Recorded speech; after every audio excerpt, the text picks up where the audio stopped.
Hello, everyone, and welcome to the ASCM's The Chain Podcast. In this episode, I'm pleased to be joined by Frankie Mossman, Chief Commercial Officer at Dropit. She successfully not only transitioned her career in supply chain with a number of achievements in global manufacturing, in cybersecurity, strategic planning, manufacturing and operations, logistics. I'm not sure there's a function that you haven't served in, Frankie. Together, we're going to discuss today how technology and consumer behavior impact supply chains on a number of different sectors, specifically the retail sector. Frankie, I'm really excited to have you here. Give us a little bit about Dropit and what you're currently focused on. Oh, fantastic. Hi, it's really great to be here, Abe. Again, I'm the Chief Commercial Officer at Dropit, based here in Austin, Texas. And Dropit superpower is really about understanding inventory and inventory challenges. So what we want to be is the platform acting as an orchestration layer to your existing technology. There's no need to rip or replace. What we want to do is sit atop and act as an orchestration layer where we're connecting multiple systems, different time sequences, if you even imagine, right? So not even just looking at data quality, data elements, but also the timing of that data. So connecting a point of sale system with an order management system and bringing out an active dynamic view of your complete inventory, connecting both your physical and your digital. So key customers that we work with are very omni-channel based. They're very focused on seamless commerce and having that ability to democratize their inventory to allow them to make better decisions. What we love to say is we help drive micro improvements for macro impact. Really interesting how data and the focus on connecting all the disparate systems is really having a significant effect on supply chains today. Let's get into it, Frankie. There isn't a moment that goes by today when there isn't a concern about our ability to meet consumer or patients' demands. I mean, from the media to every conversation at every kitchen table. What's the top issue on the minds of retail supply chain professionals today? I think there's a wide range of a lot of things that we're still kind of looking at, but I think in general for the retail industry, if I could boil it down to kind of three key areas, I think there's a continued investment in really operationalizing and improving profitability around this idea of seamless commerce, right? Being able to provide consumers with that endless aisle, that opportunity to drive brand loyalty and access to our products and goods in a 24/7 basis, while at the same time still having strong disciplines around inventory management, allocation planning, and at the end of the day, becoming profitable, right? Putting out really good goods and services that meet that consumer need.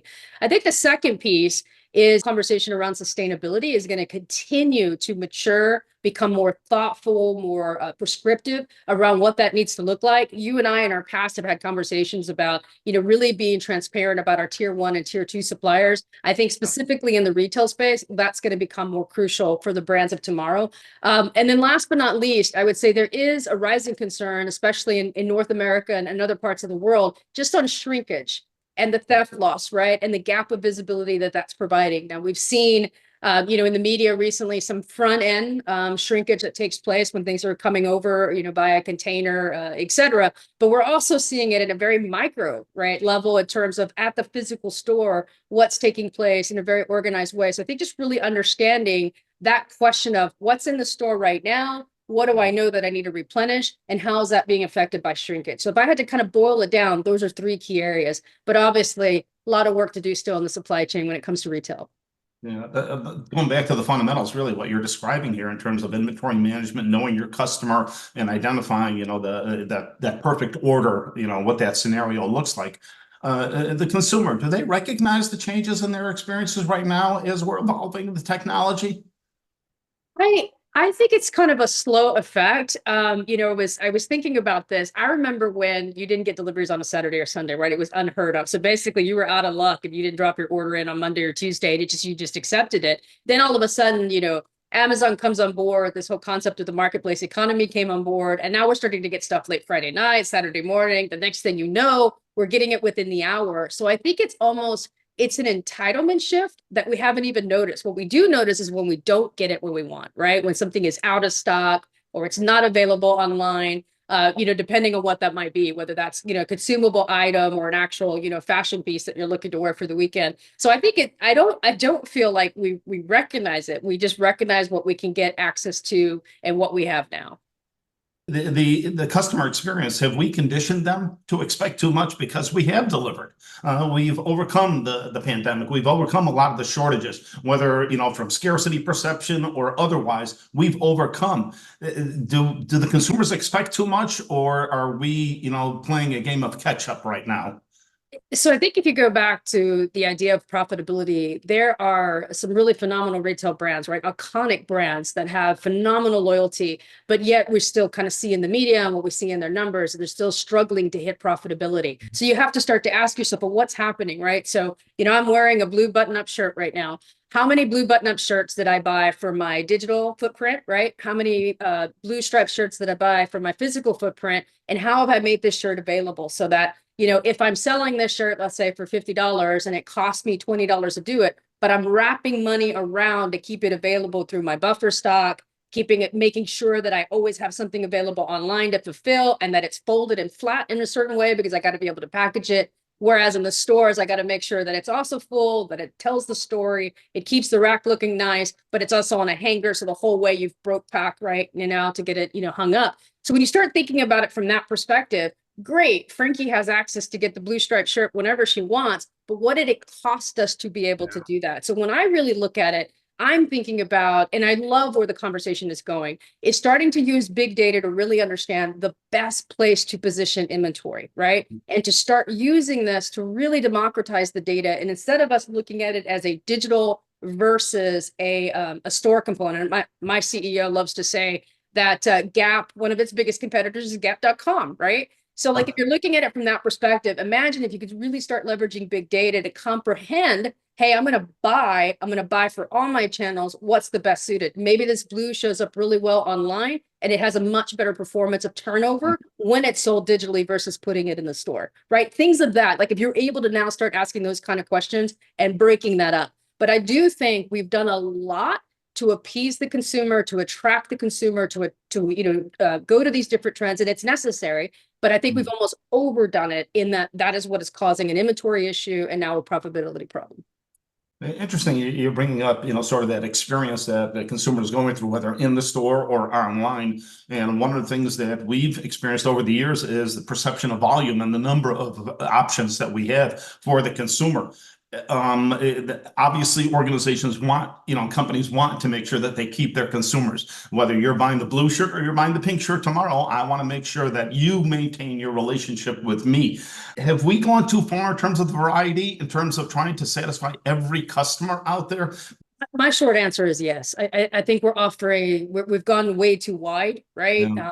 And it depends on different markets. I think there's some retailers that are doing a really phenomenal job of holding to their brand, their style identity, the story that they want to tell, right? Whether that's a neutral story and it's athletic wear and it's very specific to core pieces, or if it's something more cutting edge, more fashion edge. But in general, kind of in the middle, if you look at the stats, it's anywhere between 20 to 40% of items do not get sold, right? It just ends up, it's going to end up in a landfill or end up in some back warehouse corner of the world. So when you think about it from that perspective, there's obviously a problem to solve, right?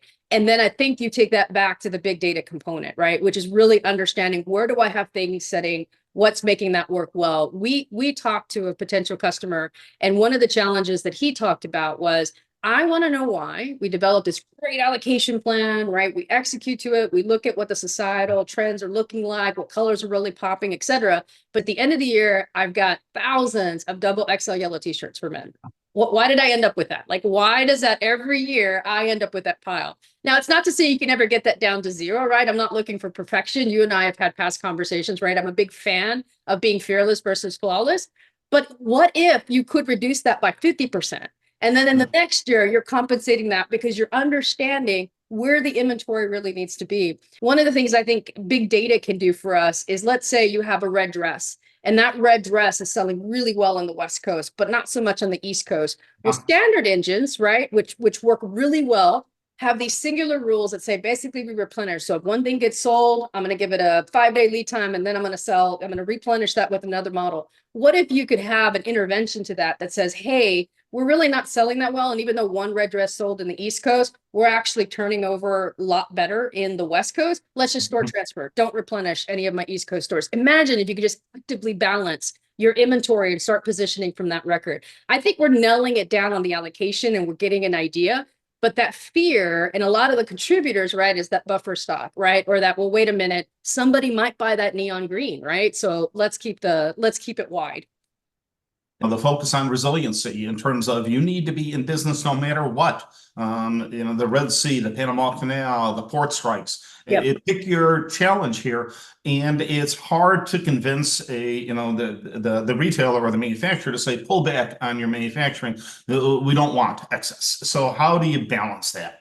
Well, not just pulling back, but also asking for mix change, right? Yeah, Because yeah. you have to change out the dye, you may have to change out the fabric, right? The sizing, like all of that contributes then to manufacturing inefficiency, which then drives up their cost, right? So that goes through from that component. But again, I think when we're looking at the landscape, I think when we look at the bright spots of where people have really thrived, you've seen retailers that have reacted to coming out of COVID, not just from I got to make sure I have stuff and people know they can trust me and they can buy, they have this endless aisle option, the seamless commerce, but also adapting to a new way that we're going to work, right? So I thought it was real interesting that the brands that struggled coming out of COVID, not so much because of inventory mix, but because of the style, the coloring, we went more into the lack of a better word, right? An athleisure that was a little bit more business casual that you could wear either going back into the office or if you were going to stay online and stay remote. So that whole, the idea of I want something that feels good, I want it to move, but I also want it to be fashionable.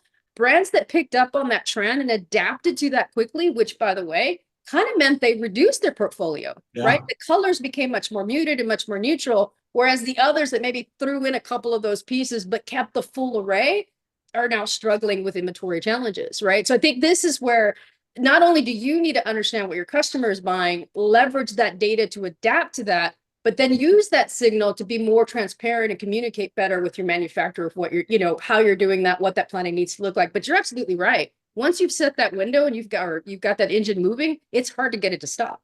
Yeah. You're bringing up a couple of really key points there, and one is the reliance on data and accessing not only real-time data, but visibility into the extended supply chain. We clearly recognize that during the pandemic, we did have a challenge with visibility, especially in our tier 2, tier 3 vendors, where we did not have as clear a picture of our extended supply chains. Are we getting closer to end-to-end visibilities in the retail supply chain? I'm an optimist, and I do think we're making improvements. I think when you look at even something as basic as this stat, so I would say about maybe 2 years ago, if even, people were still using Excel 60% of the time, right? To kind of piece the data together. We all laugh, but it's still one of the strongest supply chain tools that we've got. But 2 years ago, that number was about 60%, which seemed really, really high, right? Well, I was refreshing for another talk that I was going to do. And I was kind of looking back through that and understanding that that's now been reduced down to 40%. That's still a high number, right? Less than half, but that's an improvement over, a small year space where we're starting to get better about the data.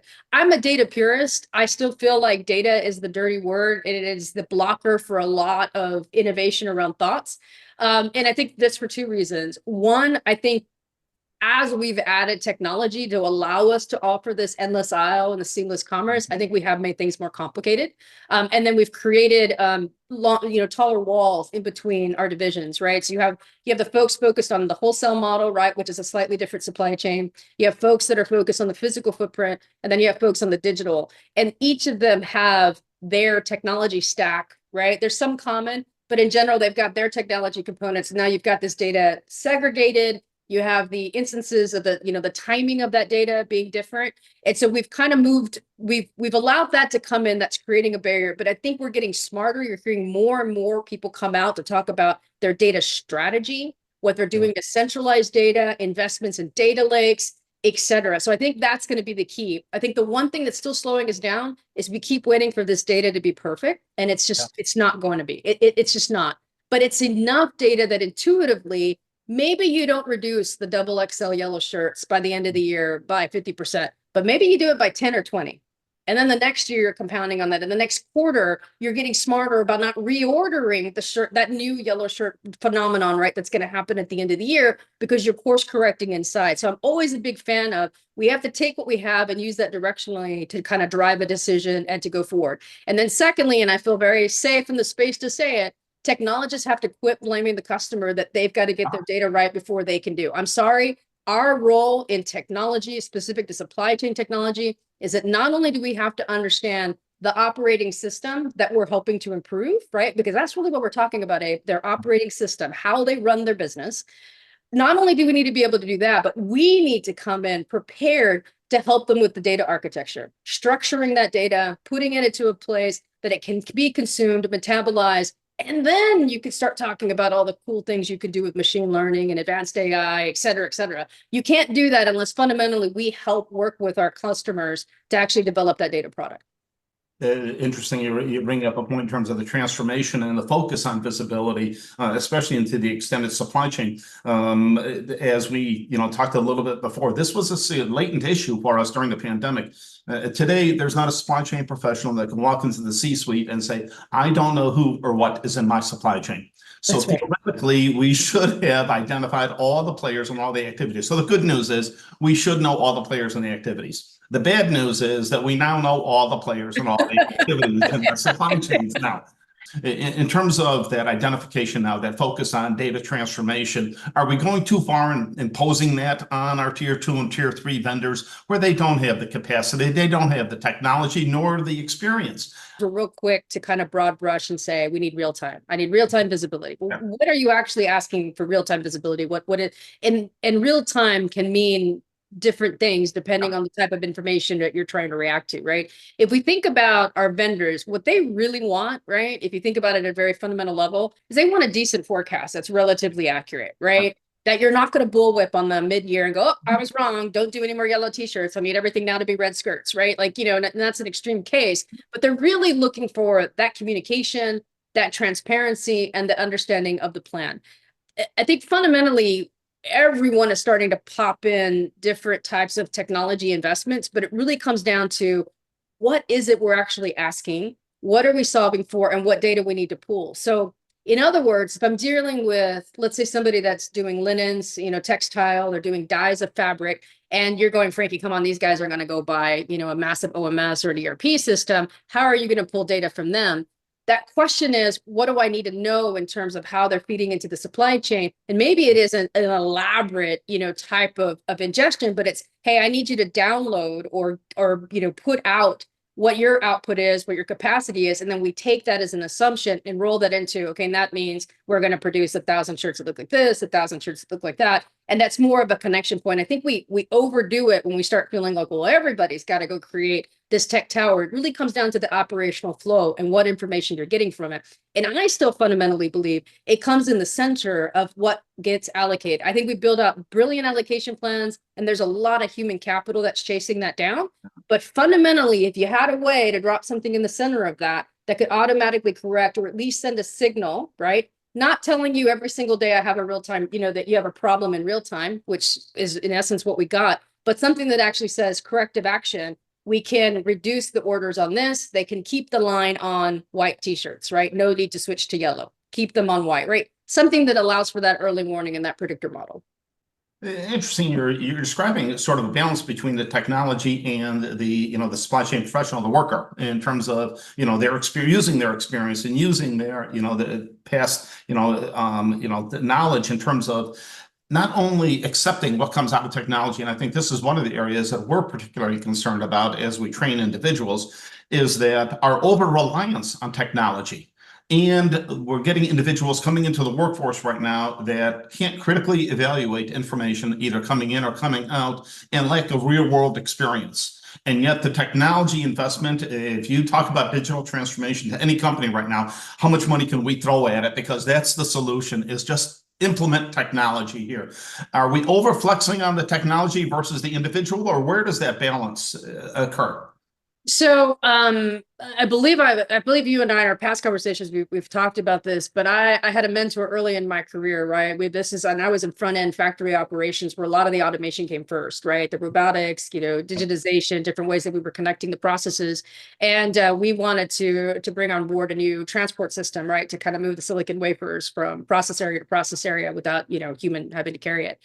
And we went through this whole exercise with him. And the big takeaway that has resonated with me to this day is that automation without process just makes us stupid faster. Yeah. So resoundingly, yes, Abe, right? There's always this big question of why people aren't trained, they're afraid of technology, they're not afraid of going through. I think what we really have is layer upon layer of trying to deploy something, big promises that it was going to do things, and then we've come to a halt because we didn't know about this. Oh shoot, we just shut down our warehousing because we didn't know about this critical connection, this signal that needs to be sent in order to keep that moving. Or hey, we didn't realize we didn't actually have this data, or this data was housed in a different place, right? It just kind of brings it all to a halt. So I am a technologist.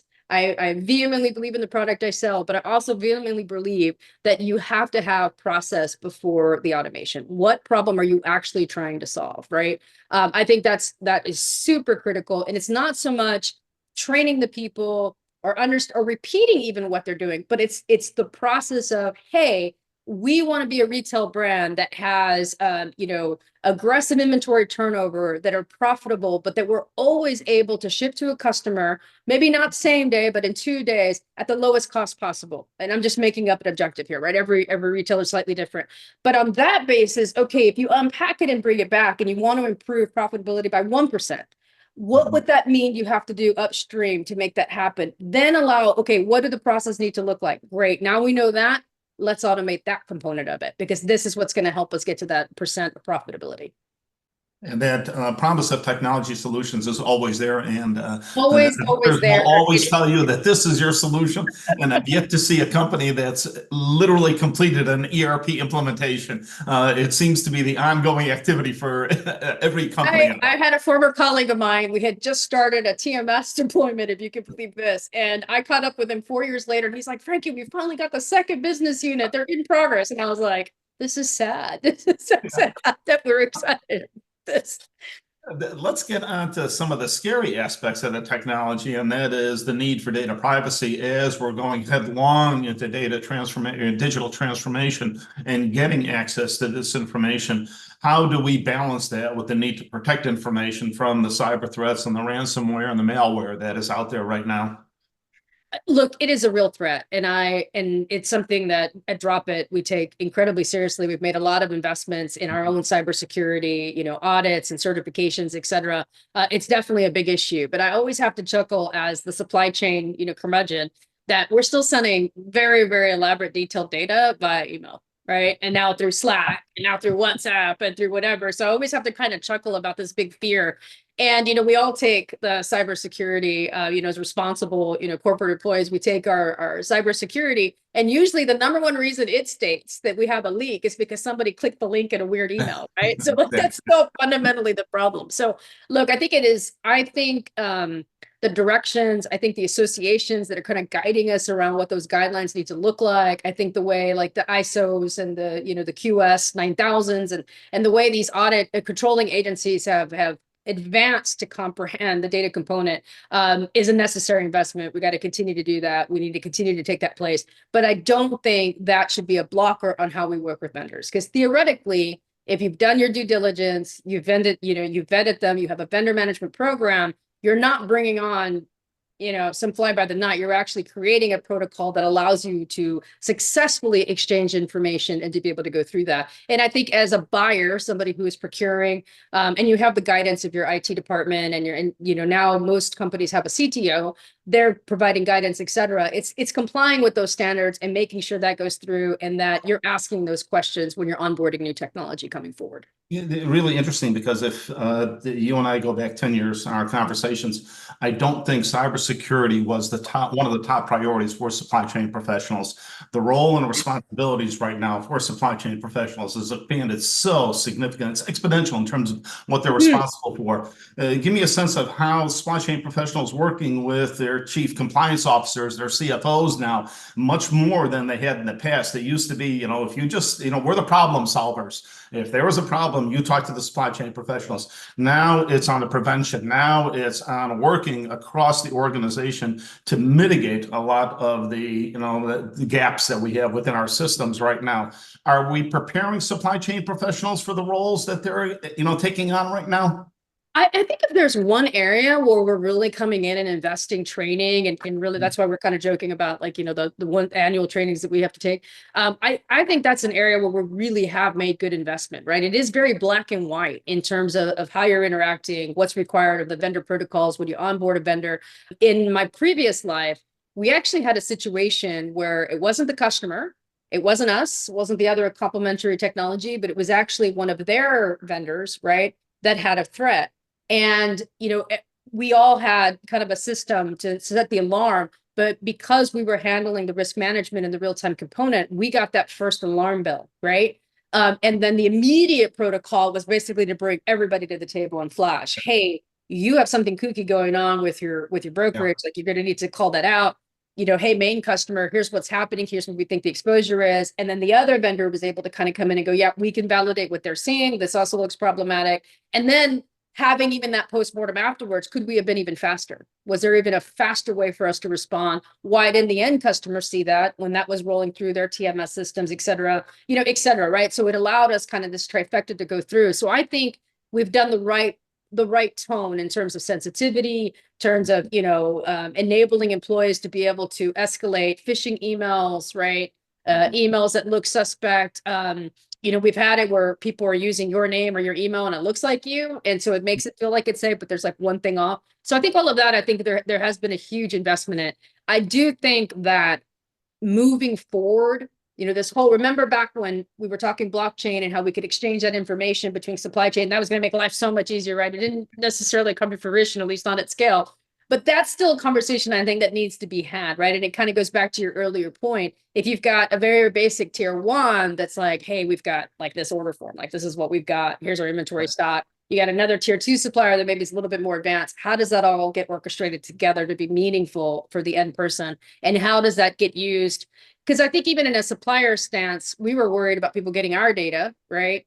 Yeah. Because you're going to use that against me to either ask for a price decrease, right, or do something weird. So I think one final point, and I know this goes away from cybersecurity, but this just goes with transparency and how we exchange information. We have to stop procuring like it's 1990, right? The day of e-auction, and I'm always going to go lowest price, and I'm going to keep quoting every quarter. You're my partner until the next round. That's got to go away. I think if anything, COVID really taught us you really do need to understand your vendor partnership because they are the ones that are going to get you out of a situation. And so I think that mindset as well too is starting to kind of evolve. And it complements really well where we have to be stewards against cybersecurity threats. Yeah. Trust and technology, those are two words that often don't go together, but the necessity for trust to enable the technology is it's a key part of the solution here. Let me shift a little bit here. We talked a little bit before about the consumer. We have a perspective that the consumers do drive supply chains through their pocketbook, through what they buy, where they buy it, and how they use it. They drive supply chains. Very few companies indicate here's the supply chain, and the consumer has to comply to it. Do consumers understand or know how much they drive supply chains? I think there is a growing knowledge. I think that the consumer is becoming more educated, and I think it is through some of these newer generations, right? The Gen Z, the Gen Alpha, they're becoming much more aware of where things are being sourced, what they want. It isn't even so much about knowing the brand that's on the actual product, but knowing what that brand represents, right? So that is becoming more and more of an idea. That's where we see so much, like, even in the latest Shop Talk, there was a lot of discussion around how to react to Gen Z, the hyper really being able to personify products down to the consumer level. So I think that's still a big apparent part. But I think in general, there's still a balance, right? So 60% of stuff that we buy, Abe, ends up in a landfill, right? Yeah. So this isn't even the Yeah. stuff that we've already thrown away because nobody ever sold it. This is 60% of the stuff that we bought, right? Yeah. And now that's ended up in a landfill. So I do think there is a delicate balance of education that's going to come to a sweet spot and accountability, right? That we are contributing, to this component of it. And, there's a whole axis of, you start getting into the economics, the privilege, how much does it cost to buy a shirt today than it was to buy a shirt before? Who can actually buy these things? If we were to do a disproportionate of that 60%, is that coming from a certain group versus another group? So I think there's a lot more analytics, et cetera, that we can do on it. But I think fundamentally continuing to educate that consumers wanting to be educated. If you're in love with a brand, just look, take a peek behind and see what it's looking like. Why are they saying profitability is down and now all of a sudden they want to start charging you for returns and what's going forward? So I think there is a certain level of accountability that needs to take place. And when we look at just the waste that is generated out of the retail industry, it's definitely an area and opportunity. And again, this is another opportunity to look at what is actually selling, what's going forward, and even taking it down to leveraging big data for buyer behaviors. So let's say Frankie buys 3 blazers, right? Same color, but different sizes. You know that the probability of me returning 2 of those is very high. But A buys 1 blazer and he's a loyal customer and that guy restocks his blazers every quarter. Maybe he's going for the lightness of it or what have you. Is there a way to leverage the data where instead of like penalizing everybody and you all got to pay returns now, or we're not going to let you return because this is happening, so now I'm going to dump 2 blazers into the trash? Maybe there's a way to leverage that big data now to look at it and say, hey, Frankie, you're somebody who really likes to try different sizes and different things fit you differently. Here's a subscription model you pay annually for. It gives you the ability to be able to return, but you can try and buy. Because you're a loyal customer, you're going to get a 10%, something I'm making examples here, but to leverage buyer behavior and really adapt to that. So when I think about how we personify to the consumer, I kind of look at, is there a way to have a shifting business model where you're really tracking and you're promoting that behavior of, you know what, I'm going to buy something and I'm going to use it. Interestingly enough, returns is actually a lot less of an issue in Asia than it is in North America. In Asia, they tend to be very true to, okay, this is what I'm going to buy and I'm going to use it. Whereas we have here, Frankie's going to buy 3 blazers and see which one looks best, right? It's we talk oftentimes at our last conference. We talk about, you brought up a point about generational interest in terms of supply chain, in terms of data. Perception wise, our generation, my generation, has a say-do gap. We say we're interested in ethical sourcing and sustainability and climate change, but we don't spend consistent with that. The younger generations are much more likely to spend consistent with their beliefs and their values. The need for information is significant right now. Tell me about my products. Tell me about where they come from. Tell me how they were made. We do not make it easy on the consumer to trace any of their products back to origin. This is becoming more significant as the younger consumers come in and have an expected, there's an expectation that you will provide information for me. Why wouldn't you provide right, yeah. So give me a sense of how companies are preparing themselves, and are we willing to fully, share about our supply chains to the consumer? I do think it's going to be more of an evolution to a revolution. I think, to your point, we were able to map out our supply chains out of necessity during COVID, right? Because we just had to kind of figure out, and if we were going to pick up things and go more regional versus global, et cetera.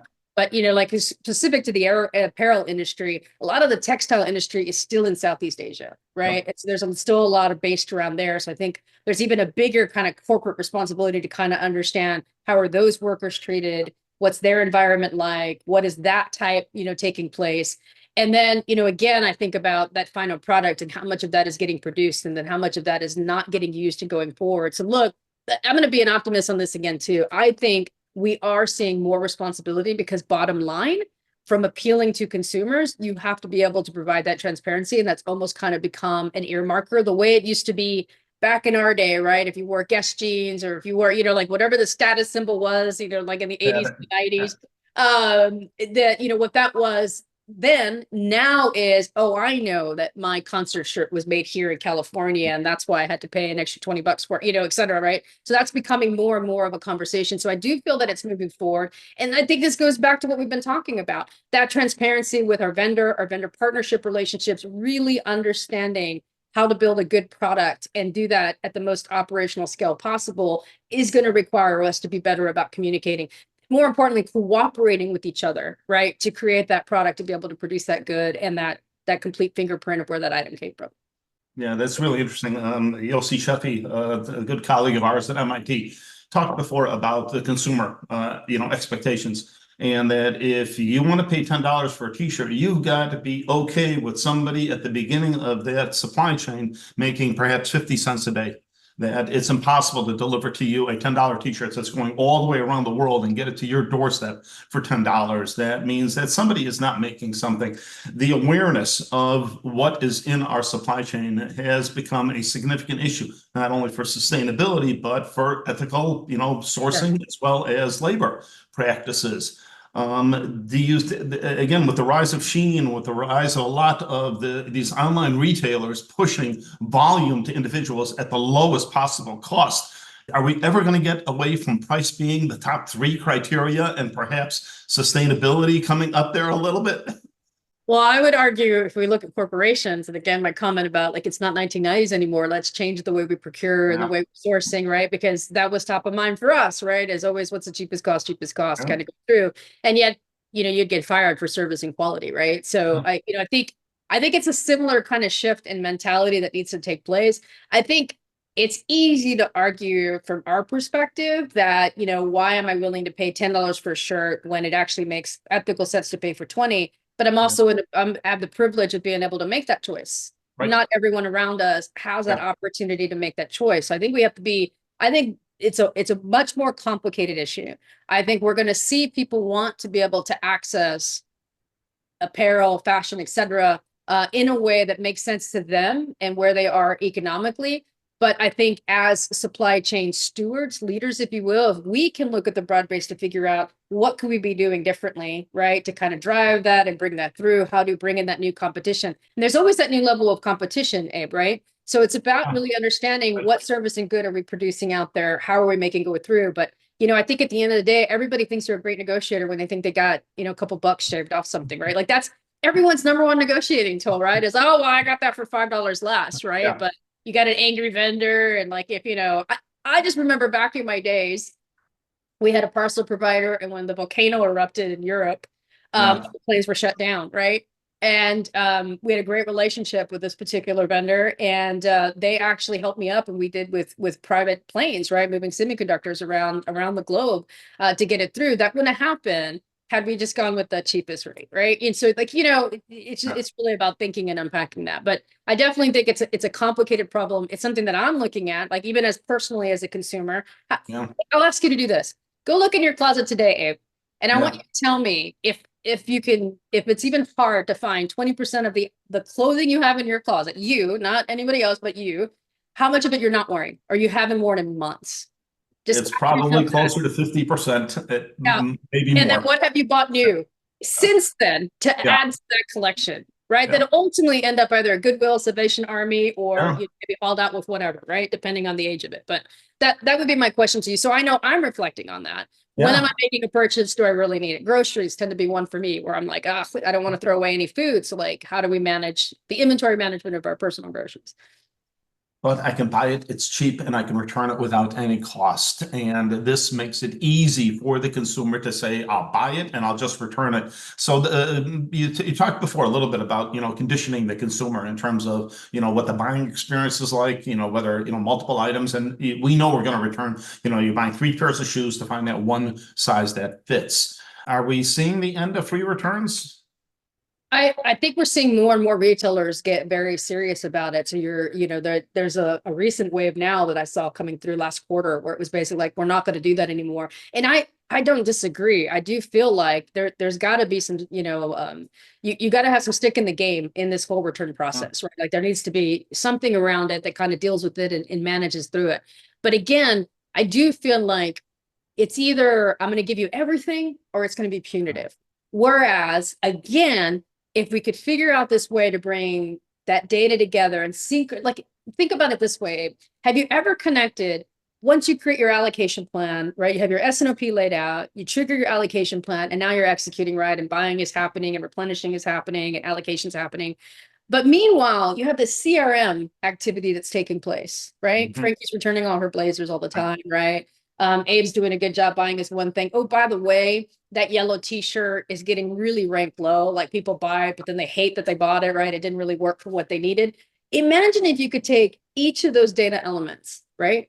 All of that synchronized together. And now all of a sudden, you've got this little improvement coming back and going, hey, you know what? Back off on here. Oh, by the way, let's trigger an email to Frankie Mossman to introduce her to the clothing subscription model, right? The rent the runway type of concept. Let's send that to Frankie Mossman. Let's get her enrolled in that. So she stops doing this return back and forth, right? And now we've got, this different ancillary program. By the way, let's reward Abe because Abe's a great customer because he buys it and that's it, right? Move on. So I'm going to give him a little bit more incentive to buy. And does the balance out, right, turn out to be something else, right? And so that kind of becomes an area of opportunity. And if the back end freight is killing you because you've got the returns going back, which is like, I mean, it's like ridiculous, like 40% of your transportation cost is coming back from free, right? Coming back. But if you could balance that out and create a different program, a different way to monetize that, is there a way to take a look at that? And I just don't feel like we've gotten there yet. Even with all the talk of AI and all the buzzwords we hear at, that's what gets me excited about what we could do with the data and how we could bring it together. Really interesting. You're pointing out again, the use of technology to improve the customer experience in terms of not only online, but in the store as well. I honestly can't remember the last time that I went into a retail store and bought clothes. And most of my buying experience is online, but I am much more aware about where the source is and how they're manufactured, and the brand obviously matters to me as an individual. As hopefully our goal is an informed consumer, that they're Yeah. making, the decisions based on accurate, relevant information, as we all know, that with our challenges on data. As we look towards the future, what can we expect consumers to pay attention to? What will really drive, their loyalty? What will drive their, sort of commitment to sustainable supply chains? I I do think it's still going to be what you're offering, right? So I think style and both personal style, societal influence, pop culture, right? I think that's still going to, like, are you offering something that goes through Fran Horowitz with Abercrombie and Hollister? One of the Mhm. things that she did to kind of, first off, get away from that former kind of toxic thing and bring it more back into this belong, right? It wasn't anymore that whether you fit in, it was belong.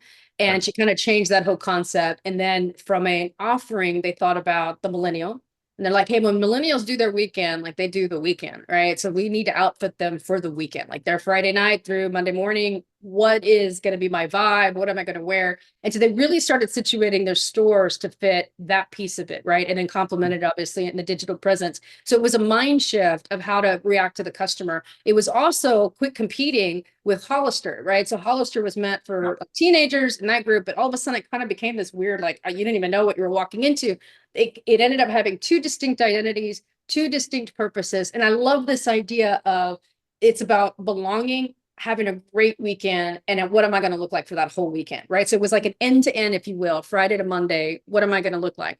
And I bring that point up because you're adapting, right? It didn't necessarily, they didn't mark things down. They didn't go cheaper. They didn't go to different vendors. They did actually increase some cost in the fact that they brought in more inclusive sizes. They Mhm. brought in kind of different color sets. Their curvy denim like went crazy. So now think about that, right? They got more transparent. They were open and honest about who they needed to be and why they needed to change as a company. They started tailoring to a concept or an idea of how people want to spend their time. And this attracted that consumer back, right? This brought that consumer back. So when you think about it from that perspective, Abe, it's really understanding what is a buyer looking for today, and what's going to, how is that going to make it go forward?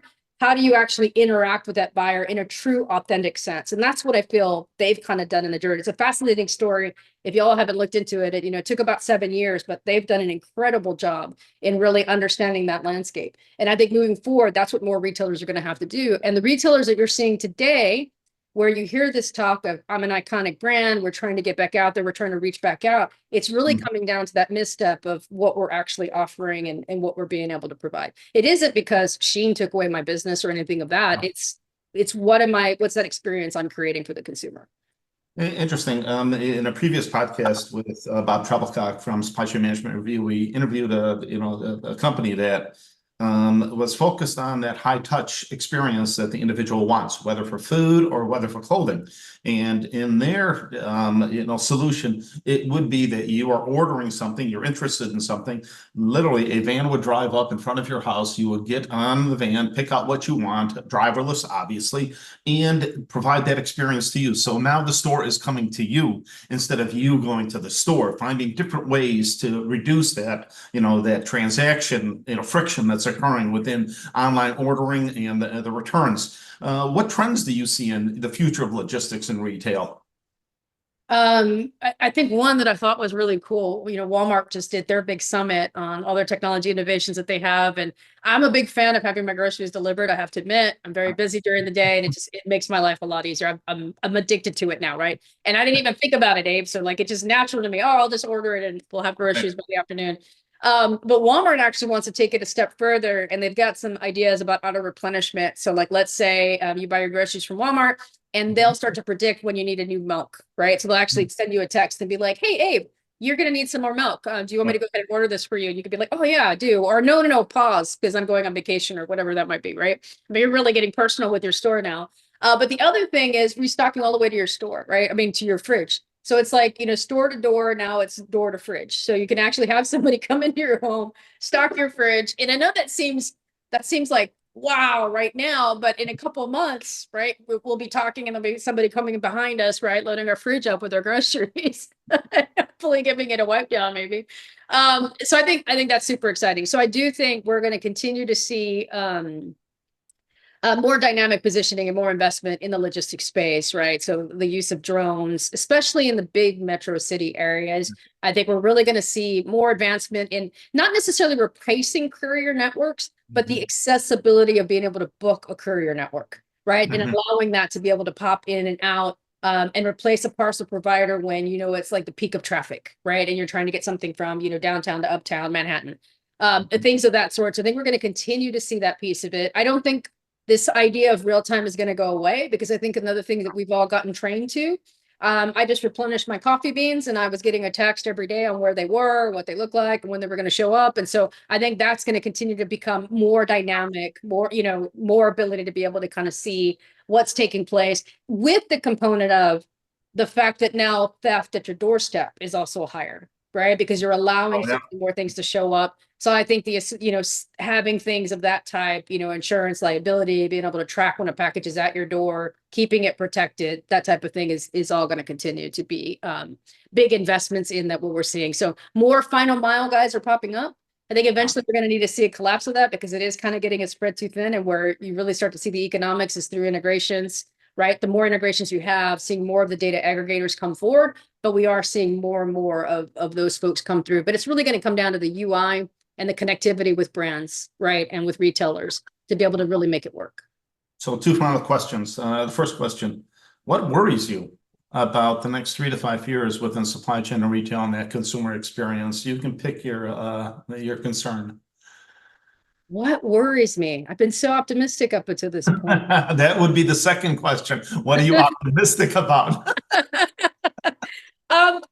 I think I am still worried that in general, we are very conservative about we're dealing with a lot of tech debt and a lot of buyer's remorse on big initiatives that we put through, or as we were joking earlier, you're still deploying, right? So there is an opportunity to take advantage of, different types of, technologies that could kind of help accelerate and leverage what you've got to actually see what that progress looks like. So I think, but because there is this kind of buyer's remorse, so this tech debt that we're still kind of sorting through, that's going to slow us down a little bit versus take us over. I still feel like we are looking to get from 0 to 60 versus these incremental wins that I think are super important, if not more important, because for every win, there might be 1 or 2 failures, but you got an incremental win, you learn something, then you move on to the next thing, right? And so just being able to build on those successes to really drive it organizationally, I think is what is going to be incredibly powerful for organizations. But I think in general, we're kind of standing still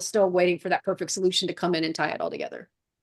And knowing you, Frankie, and saving my best question for last, what are you optimistic about? And Look, I'm optimistic because we're having these conversations more and more. I remember I grew up in supply chain, right? So I'm always kind of the person going, well, when we do that, this is actually what it means. And my kids would be like, Mom, okay, we get it. All right, like stop, like quit ruining everything.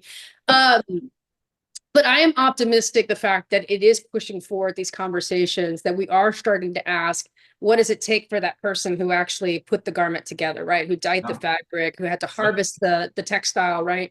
To do all of this stuff. The fact that we're having those conversations, we're starting to show the warts, right? So we've got that massive landfill in Chile that you can see from space, Yeah. right? That's just clothing. We're not talking even trash. We're just talking clothes, right? I think all of that is really exciting for me to see, is that we're now starting to have those conversations, that we're now starting to put that forward. And I do think optimistically that we are starting to incrementally take those steps forward with understanding the relationship between process. Do we know the process that we want to rally around? It's not just any process, right? This is the process that we want to center around. Let's automate that. Okay, here's another process. Let's automate that. I think we're starting to see more of that maturity come out of the supply chain. It is an evolving field. I think one of the benefits of the past few years is the awareness of supply chain today and the impact that it has on people's lives. I don't think a lot of people really connected their daily activities to the impact that supply chain has on a global basis. And I think that's, to your point before about your kids, that everything is supply chain. When you start to see supply chain in the world, everything is a supply chain question. And, I think your comments about, having not only to defend it, but understand that the implications of an effective supply chain and serving customers and patients across the globe it's a criticality. This is not an option here. And supply chain professionals across the globe are always challenged. And at least we don't have to explain what we do anymore to people. Now, they may not understand all the detail of it, but at least they understand the term supply chain. Frankie, I can't thank you enough for this conversation. We could go on so many different topics. It's always a treat, always a treat to catch up with you. Thank you so much, Abe. I had a blast, and I love working with ASCM. So thank you so much for having me. I appreciate it. Thank you. And thank you all for joining us today. We'll look forward to joining you on the next podcast. All the best, everyone. Thanks.